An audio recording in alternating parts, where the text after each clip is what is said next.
So good morning and welcome to everyone. My name is Karen Rudell. I'm the clinical VP responsible for stroke as well as a number of other programs. And it's a very exciting day for stroke. So we are, as you probably got from the title, if you didn't skip right down to the pizza is provided, we are moving forward in the stroke distinction journey, and we're going to be talking a bit about what that means today. So that's a very exciting thing for not only the hospital, but for our community, because it really exemplifies the work that the hospital and our community partners are doing to improve stroke care and stroke outcomes. As we know, stroke care has evolved significantly over the past 20 years, and you're going to be hearing today from our speakers what that has looked like both at Windsor Regional as well as provincially and nationally, but also from a stroke survivor that we have the pleasure of hearing from today too. And stroke distinction isn't a thing, so we're going to hear about it a little bit and when it's going to happen, but it's really a journey. It's part of our journey towards excellence in stroke care, and Doug Bickford from SWASN is here to talk a bit more about that today. And it's important, I think, to realize that we do this work not isolated as one team, as one unit, as one hospital. Our district stroke center is part of SWASN, which is part of the provincial Core Health Network, and really we are a network of many providers that are working towards improving care. But I do want to recognize our own district stroke team members that are both in this room as well as those that couldn't attend that really make the stroke care possible. So first off, our lead is Denise St. Louis, who ordered the pizza, so I think deserves a round of applause. Her work that she has done with district stroke over the years can't be emphasized enough. We couldn't do without her. We also have our community care partners as well from the LINS, TCAC, our primary care providers. EMS has been, as you saw in the video, they're an integral part of the system, both in identifying stroke patients in the community as well as getting them to the right site so that we can provide the timely care that we need to save brain. Stacy's there, behind the thing. How can I not see the yellow? Right behind the pillar. So welcome, Stacy. Our emergency department staff, what they do every day for every patient is phenomenal. But with stroke specifically, it wasn't that long ago. I know when I graduated from nursing, it was a long time ago, but anyway, there was no such thing as code stroke, right? There was no real emergent care or treatment that was provided. And that picture has changed for stroke care, and we now know there are treatments that we can provide, and time is of the essence. So getting those thrombolytics, getting them to interventional DI, for endovascular therapy are critical to having better outcomes. And our emergency department team are phenomenal at doing that. Our diagnostic imaging team, often the unsung heroes, but without them we wouldn't be able to get our imaging completed and certainly wouldn't be able to get them into the interventional suite for endovascular therapy in a timely fashion, so thank you to them. Our critical care staff, amazing, right? When we do these treatments, they go to our critical care department for that recovery period, and they keep them good, and then they get to our inpatient stroke unit. So thank you to our inpatient stroke unit team who do an amazing job, and you'll see some of the indicators here today too on how they're doing across the board. Our pharmacy and lab, also the silent heroes behind the screen,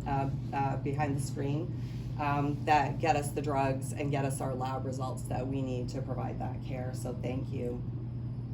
And let's talk about what happens after people leave acute care. So we have our providers in the community that provide our rehabilitation services, working closely with Hotel du Brace Healthcare, rehabilitation, as well as outreach in the community, and again with CCAC.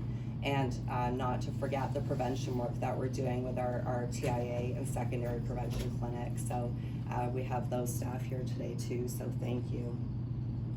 And last but not least, a critical part of our team is our patients and families. And as I mentioned, we do have a stroke survivor here today to talk with you, but without our patients and families' input into what's important to them for stroke care, we would not be able to do the work that we're doing today, so we thank them for that. And this is all obviously everything that we need to be doing on our journey to outstanding care, no exceptions, for our patients and community. So thank you to everybody in this room for helping to make that happen. And we hope that you'll enjoy the presentation today to learn about what stroke distinction means for the hospital and the work that we'll be doing over the next number of months. So I will hand it over to Dr. Michael Winger. He is our Chief of Neurosciences. It's all yours.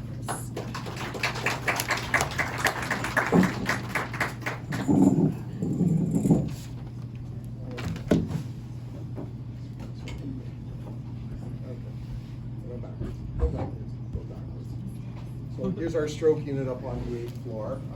It's really exciting to be able to get everything designated, to have a dedicated stroke unit. But what I want to do basically is over the course of the next 5 or 10 minutes, give you a sense of perspective about where we've come from and where we're going to be going with distinction. And I'll be talking about the history of stroke care at Windsor Regional Hospital, and the other points will be carried on by the other speakers. So you can all read the statistics there. Stroke is a very important disease. It's the #3 cause of death in Canada. It is probably the single largest contributing factor for patients requiring nursing home placements within North America. It's a significant contributing factor for patients who develop dementia. Now, when I think about stroke, I harken back 30 plus years ago when I was a resident, and I was asked by cardiologists, saying, well, why do you want to be a neurologist? You can't do anything. You can't treat anything. Be a cardiologist. We can treat, we can treat coronary syndrome. We can do MIs. We can do revascularization procedures. And so the question was, they said, would you rather have a stroke or a heart attack? And that's never been lost on me over all these years. Basically, with patients who have heart attacks, most of them survive. Almost all of them walk out of the hospital. They go to cardiac rehab, they get exercise, they see their specialists. So I'm not belittling what happens with them, but there is a different mortality and morbidity with patients who have heart attacks. I personally am more scared. I have more fear of patients having, myself or my family members, having had strokes. Strokes cause disability. The recovery from a stroke can be up to a year or more. There may be incomplete recovery, and just when you think you've gotten through that, 3 to 5 to 10 years down the road, there may be other problems in terms of dementia and other things that may happen to them. And stroke patients are also more prone to having heart attacks, peripheral vascular disease. So it's a marker of a systemic atherosclerotic condition. Now, as a general rule, if you have stroke patients, about 10% of your stroke patients will die within the first year.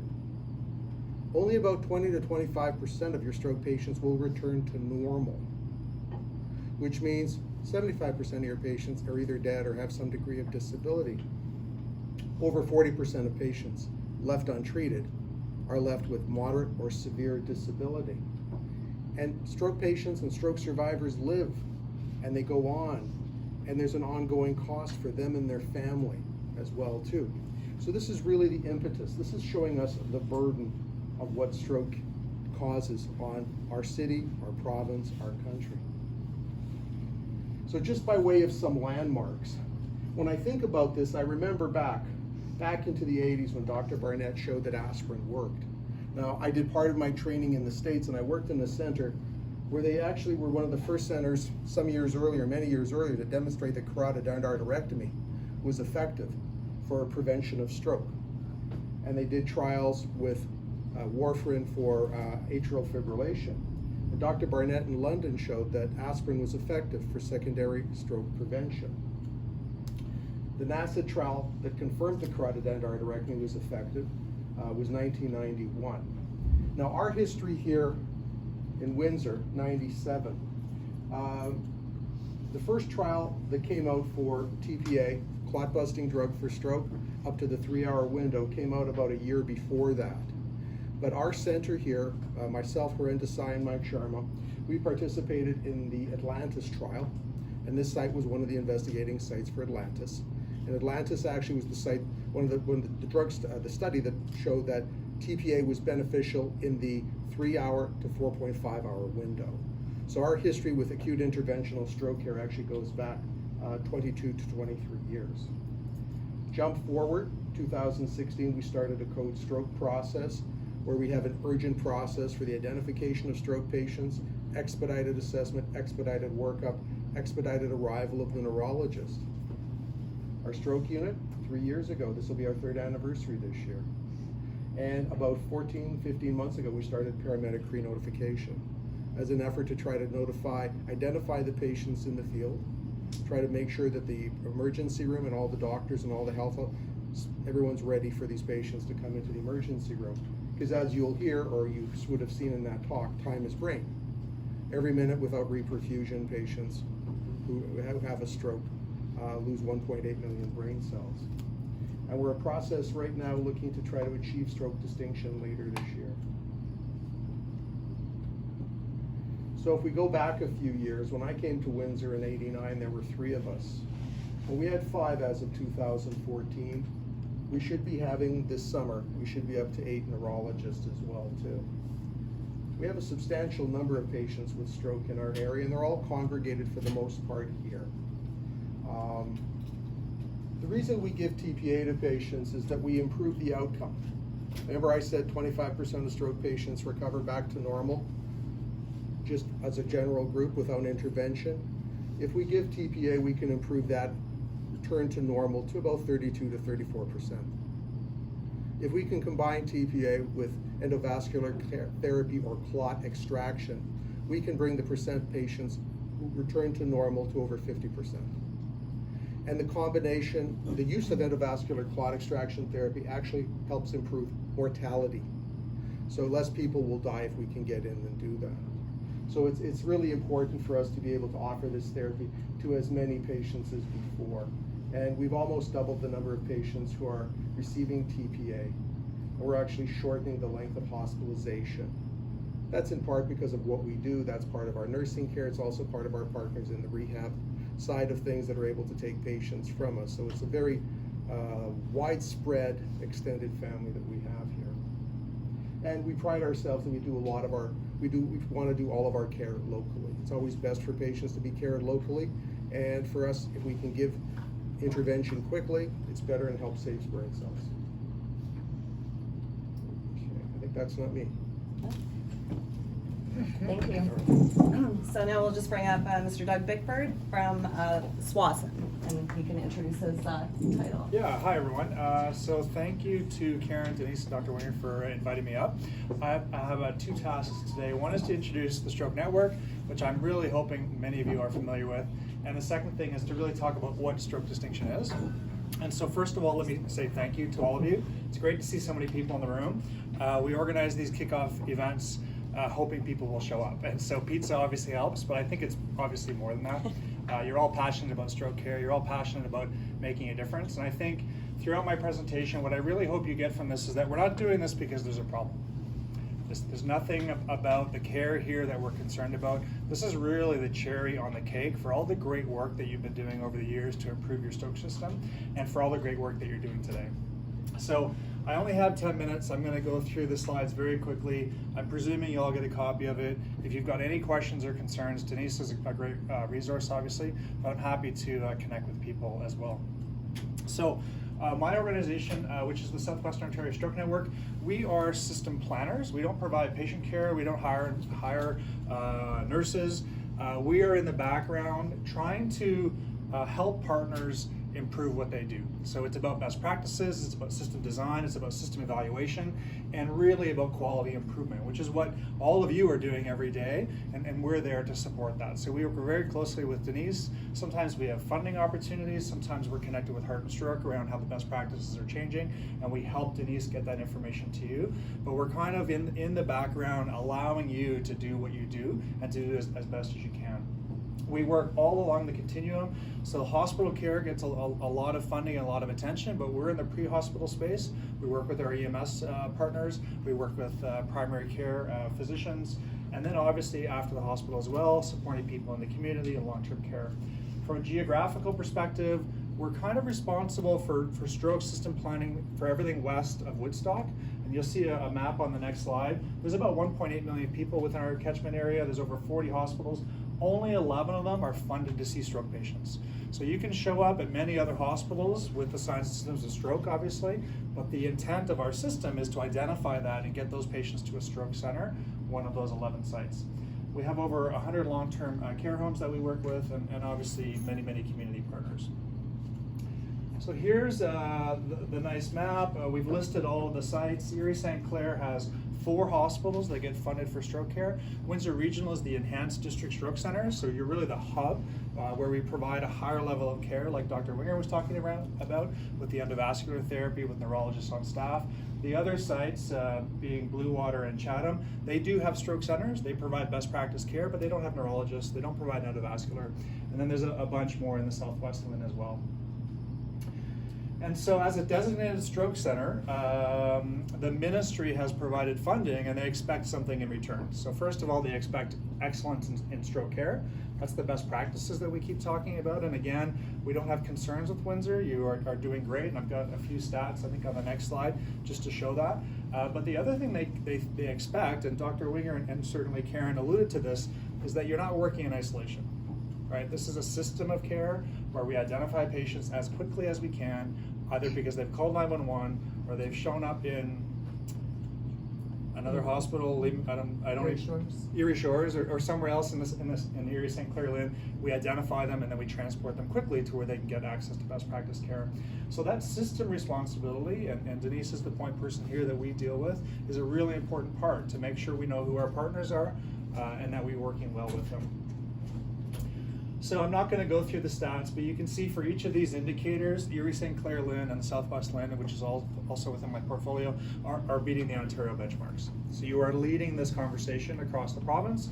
When people in Toronto or Ottawa or North Bay have concerns about their stroke programs, they're often coming to us to say, how are you guys doing it?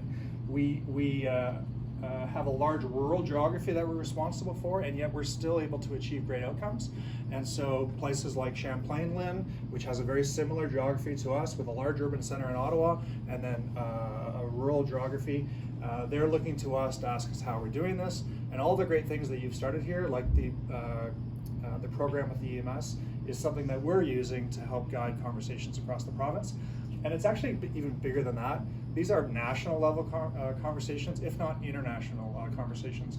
We've had, our network had 11 posters that went to Canadian Stroke Congress last year. We have 3 posters going to the International Stroke Congress. That's all of the work that you guys have done, that we're representing with your help to inform other people on how they can implement best practices. And so why stroke distinction? I've got 3 slides convincing people that this is good work. I'm not going to go through them. Your CEO has already signed the contract, so I don't need to convince people anymore. Your CEO has already committed to the work. But I'm going to hit on a couple of highlights. First of all, you already do great work. Right? Each of you come every day and you do your best and you implement best practices and you care for your patients and you're concerned about resources. And this is just a small way to recognize you for what you're already doing. And we can pat you on the back and I can come up here and say thank you, but stroke distinction, when you come into work and that plaque is on the wall, that tells you you are doing amazing work. And so from a culture perspective, from a recognition perspective, that's important. We can't give bonuses very easily, but we can say you are one of the best stroke centers in the country, and that's what that plaque is going to tell you. The other thing is we tell patients you're getting good care, but patients don't know. They have lots of questions that often don't get answered because of lots of different pressures and those sorts of things. But seeing that plaque on the wall lets patients and families know that they got great care. And it might not have gone as well as we had all hoped it would. Some patients don't walk out of the hospitals, Dr. Winger alluded to, but the patients who are getting care from the people in this hospital will be getting expert level care, best practice care, and that is really important to patients and their families. It also helps with recruitment, it helps with funding, it helps with reducing errors and inefficiency, and all that stuff is great. But those 2 things, to recognize the great work you're doing and to assure our patients and families, are probably reason enough to follow this path. Our population is aging, the number of people affected by stroke is also expected to grow. The rate of increase for stroke care is going to be much higher than your budgets will be, right? You're going to get a 1% bump in your budget, you're probably going to get a 2% bump in your stroke patients. Being as efficient as we can, making sure that we're doing the right things that impact our patients is what stroke distinction is all about. And so, SWAS in my organization, I told you there are 11 stroke hospitals in the Southwest. We've convinced 9 of them, Windsor Regional being one, to follow this path. let's all do this together so that we can learn from each other. My organization can do some of the heavy lifting, which allows Denise and all of you to support that work, but also to focus on the patient care that you're doing. And so we are the backbone organization. We are providing some regional structures to support Denise. We're providing some funding. We're waving the flag. We're getting CEOs to sign contracts. We're doing as much as we can so that Denise and all of you don't have to do as much. So what is stroke distinction? So it's a very structured process. It's sponsored by Accreditation Canada. So I know you all know what Accreditation Canada is. I saw on the sign up front that you just got exemplary status, and that's exactly what's going to happen in November with stroke distinction. You guys are going to knock it out of the park. But it's a very structured, robust program. It's like accreditation, but it's stroke specific. So we're not talking about falls prevention necessarily. We're talking about dysphagia screening, because dysphagia screening is more appropriate to stroke than falls. There are 5 components. So very briefly, there are performance indicators. You do need to be achieving certain benchmarks, of which you are already. We showed that. There is some work to do to make sure that we continue to improve. The next piece is protocols. So again, calling code stroke when someone shows up at the ED is an example of a protocol. Excellence and innovation. So all the great work that you're doing with EMS partners that we put on posters, all of the QI needs to be showcased so that we can show accreditation that we are continually striving to be better. Even if we're doing really good, we want to be better tomorrow. Client and family education. I'm going to skip that one for a second. And then the compliance with Accreditation Canada standards. So the standards are what you're most familiar with when it comes to regular hospital accreditation. You must have a falls prevention policy. You need to have a dysphagia screening policy. You need to make sure that you're following best practices. There's 102 acute standards, and you need to be following the majority of those in order to get stroke distinction. This client and family education one is probably where most of our sites fall down a little bit. So we all know that we educate patients. That's what most of you do, probably most of your day. But how well is it documented? How well do they understand it? How much of it is standardized? How much of it's available in their languages? When we talk to all our partners, that's where people admit that we probably don't do that as well as we could, and that's where a big focus of our work has been regionally, to create the guidelines or the tools or the processes that we can give it to Denise, who can then share it with you to tighten that piece up. And so we have connected with patients and families, and they do tell us, people talk to me all the time, but I can't say it was education, and it's because they perceive things differently than what we think we're doing. So things like talkback, making sure that we've got standardized resources, making sure that we have it in the top 5 languages that you see here at Windsor Regional are all things that we're helping with. So I went through that crazy quick. I want to finish with this. So Accreditation Canada is not coming here for stroke distinction, with a list of things, hoping that you get 80 or 88. Like, the score doesn't matter to them. What they want to do is directly observe and evaluate you. Yes, that's a requirement in order to get the plaque.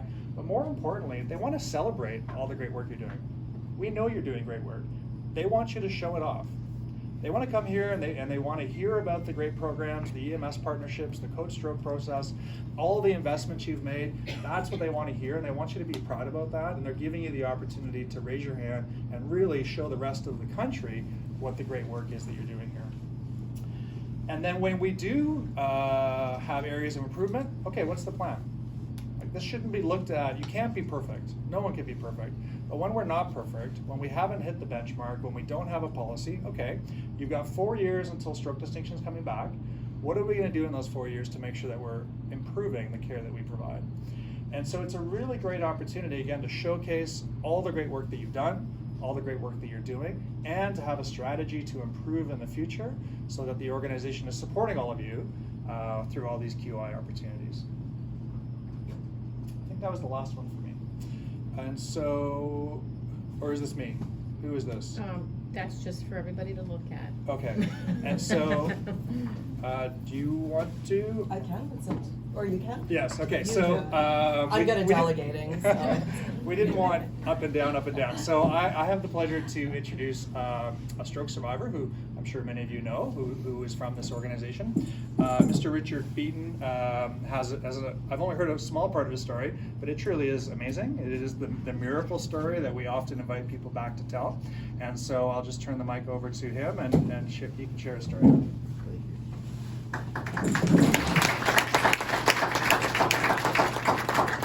Well, it's nice to be here today for the second time. But on Remembrance Day, November 11th, I was supposed to go to work early.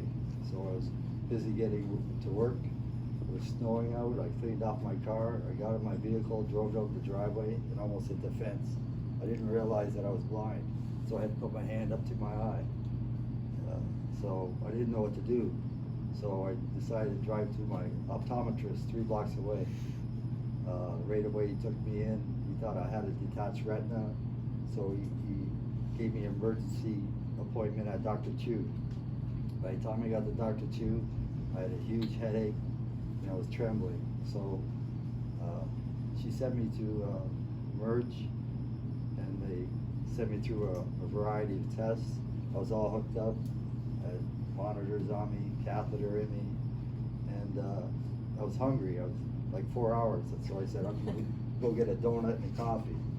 Well, that donut and coffee tipped me over like a teapot, and I heard the code stroke, and 2 security guards scraped me out the floor and brought me to Dr. Dyer, who saved my life.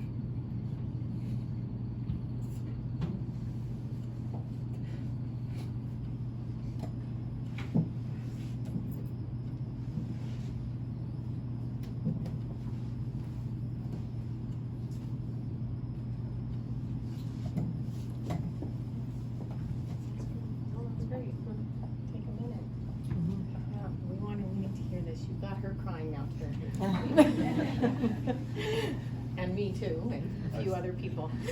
And I went through the process. I remember Dr. Dyer holding up, looked like a worm from a fish hook. And from there, I went and saw Dr. Moodley, and he was funny. He told me no ifs, ands, or buts what I was supposed to do. I have some impairment on my left side. It feels like it got hit by a lightning bolt, but I returned to work 1 month after, and I'm grateful. Thank you.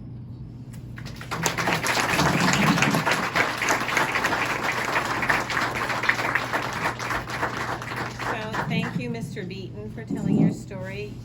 This is exactly what we need to hear. You were a success story, and you motivate us all to do a better job. So thanks, everybody. Have some pizza when you dry your tears. So thank you everybody for coming out today to help us celebrate our kickoff. And I'm sure we'll be tapping a lot of you on the shoulder over the next few months for assistance in getting prepared. So I bet if they came tomorrow, we'd be ready to go though. So keep up the great work, and thank you again.